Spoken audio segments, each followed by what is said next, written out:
Hey, James, welcome back to the channel. I'm so glad you are here. We're going to do something a little different. I will get back to the series on Romans later this week. I want to talk about something because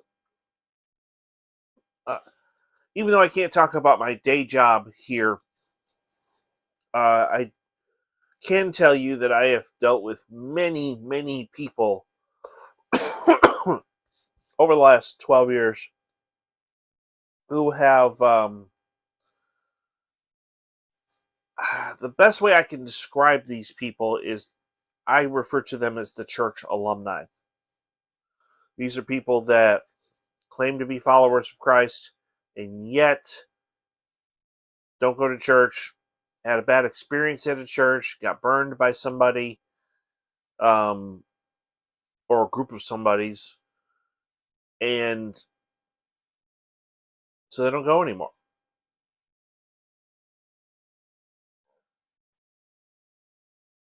And it's funny because normally I have three points on in each message. Today's point is very simple. You can't grow spiritually without going to church. You can't.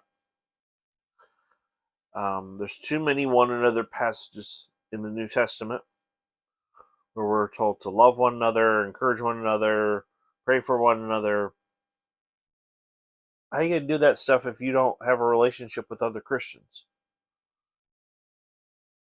But I wanted to try something a little different. I know a lot of people who've been around the church a while have heard from Psalm 100, but I want you to slow down and listen to what it actually says.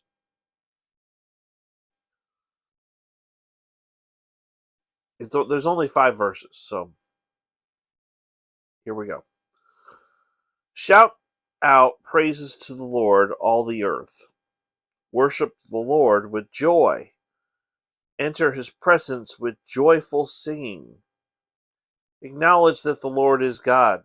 He made us, and we belong to him. We are his people, the sheep of his pasture. Enter his gates with thanksgiving, and his courts with praise. Give him thanks. Praise his name. For the Lord is good. His loyal love endures. He is faithful throughout all generations. Yes, you can sing praises to God in your house. You can sing praises to God in your car. You can sing praises to God while working out. You can sing praises to God anywhere. But it says we're to enter his presence with joyful singing. And Jesus said that where 2 or 3 are gathered in his name, he is there with them. The interesting thing is that it says, acknowledge that the Lord is God. He made us, and we belong to him.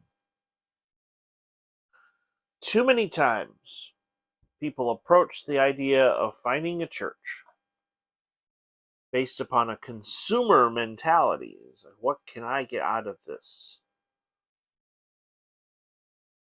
Rather than finding a church where they can worship God and encourage other people. You know, if you're at a place where you feel like people are not being encouraging, encourage them. We're not there to consume. What can we get? What can we get? What can we get? What can we get? As you grow up in the faith, I mean, the number one thing that I learned that I think helped me go from being a young baby Christian to being a mature Christian is I started going with the mentality of who can I serve and who can I be a blessing to. I want to go to church and I want to worship God and I want to be an encouragement to somebody else. So, The next time you're tempted to skip, or you want to buy into this notion that, well, I don't need to go to church to be a Christian. You need other believers in your life to encourage you, to support you, to maybe they need some of your encouragement. Who knows? But the reason the body of Christ as a whole in America is not as strong as it could be, because we're not encouraging one another and we're not consistently going to church. So, if you are new to the channel, please hit like and subscribe. This channel exists for two reasons. One, to put good, solid biblical content on the internet. And number two, I want to encourage as many Christians as I can to become a little bit more like Jesus each and every day. So thank you for watching. I love you guys, especially my subscribers, and I hope you have a great day.